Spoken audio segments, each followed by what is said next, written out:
आदरणीय सभापति जी, मैं कुछ उदाहरणों के साथ भी बात बताना चाहता हूँ क्योंकि यहाँ चर्चा में ये सारे विषय आए हैं और इसलिए मुझे कहना बहुत जरूरी है। अब एक उदाहरण देता हूं मैं बैंकिंग सेक्टर का। बैंकिंग सेक्टर एक प्रकार का अर्थव्यवस्था की ग्रिड होता है। 2014 से पहले फोन बैंकिंग का कालखंड था। नेता के फोन जाते थे और उसके आधार पर करोड़ों रुपया दे दिए जाते थे और गरीबों को तो बैंकों में दुत्कार मिलती थी, नफरत होती थी। देश की 50% से ज्यादा आबादी बैंक के दरवाजे तक नहीं देख पाई थी।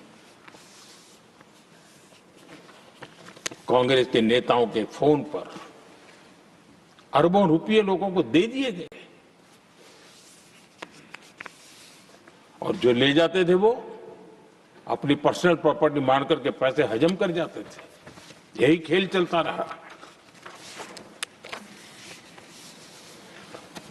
कांग्रेस और यूपीए के राज में और आज जो इंडी अलायंस बन करके बैठे हैं उनके राज में बैंकिंग व्यवस्था तबाही के कगार पर खड़ी थी। मैं नया प्रधानमंत्री के पद का दायित्व मुझे मिला, मैं एक देश के मुखिया से मैं मिला, ऐसे ही बात कर रहा था। मैंने कहा बैंकिंग की दृष्टि से हम कुछ आगे बढ़ना चाहिए। उन्होंने कहा पहले एक बार साहब जरा अभी आप नए हो, आपके बैंकों की व्यवस्था का अध्ययन कर लीजिए। हम कैसे हिम्मत करें। एक देश के नेता ने कोई ये जानकारियां थी, उसने मुझे बताया यहां इनको कोई परवाह ही नहीं। यानी एक प्रकार से उन्होंने जिस प्रकार से बैंकिंग व्यवस्था में एनपीए के पहाड़ खड़े हो गए थे। जहां भी देखो चर्चा चलती थी एनपीए का क्या होगा, एनपीए का क्या होगा, कैसे बचेंगे। आदरणीय सभापति जी, चुनौती बड़ी थी लेकिन हमने समझदारी से काम लिया। बैंकिंग व्यवस्था के सब कर्ता धर्ताओं को विश्वास में लिया।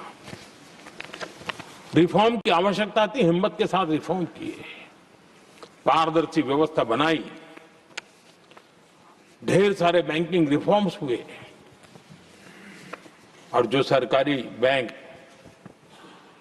दुर्बल हो चुकी थी, ठीक नहीं चल पाती थी, उसको हमने बड़ी बैंक के साथ मर्जर कर दिया। और मुझे याद है किसी एक महाशय बड़े अपने आप को विद्वान मानने वाले ने लिखा था, अगर मोदी सरकार बैंकों में ये कर ले तो हिंदुस्तान का बहुत बड़ा रिफॉर्म हो जाएगा। वो काम मैंने आते ही कर दिए थे। आदरणीय सभापति जी, और इन सारी चीजों का नतीजा हुआ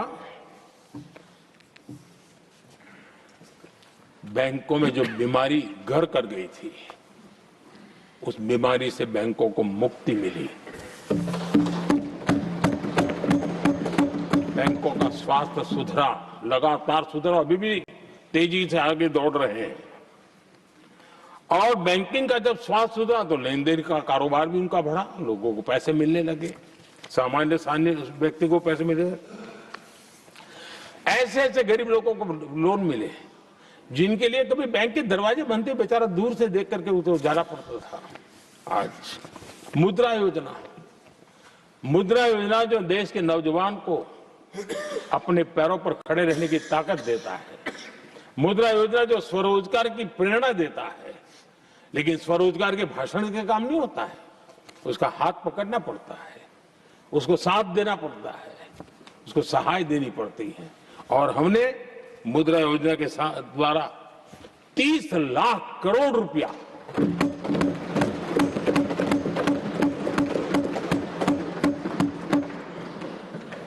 $30 लाख करोड़ से ज्यादा लोन मुद्रा योजना के माध्यम से और बिना गारंटी देश के नौजवानों के हाथ में दिया और उन्होंने अपने कारोबार को आगे बढ़ाया। और गर्व की बात है उसमें बहुत बड़ी मात्रा में माताएं बहनें भी हकदार बनी, लाभार्थी बनी।